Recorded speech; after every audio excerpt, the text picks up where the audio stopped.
নমস্কার, বড়মা digital news চ্যানেলে আপনাদের সকলকে স্বাগত।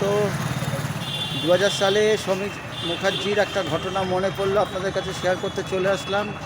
সেটা হচ্ছে যে সমীর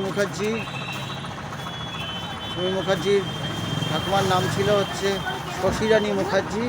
তো শশীরানী মুখার্জি স্টুল পরীক্ষা করতে দিয়েছে, তা স্বাস্থ্যকেন্দ্রে গেছে। তো তখনকার দিনে এত সিরিজ এত ছিল না, অত্যাধুনিক ব্যবস্থা ছিল না। তা ওই সে একটা ছোট শিশির মধ্যে স্টুলটা নিয়ে গেছে। তা স্টুলটা নিয়ে যাওয়াতে যিনি স্টুল পরীক্ষা করবেন তিনি লিখে দিয়েছেন শশীরানী মুখার্জি পায়খানা বলে একটা কাগজ লিখে দিয়েছে। কাগজটা আর কি অ্যাকচুয়ালি সাঁটাতে হবে হচ্ছে কাগজে, ওই শিশিতে।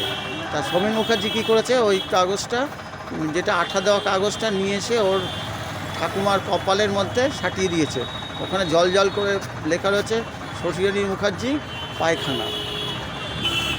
আপনারা যদি এরকম সমীর মুখার্জির সন্ধান পান তাহলে জানাবেন কমেন্ট করে। বড়মা ডিজিটাল নিউজ চ্যানেল সাবস্ক্রাইব করবেন, সকলকে বলে দেবেন সাবস্ক্রাইব করতে। আর ভিডিও ভালো লাগলে লাইক, শেয়ার, কমেন্ট করবেন। ধন্যবাদ।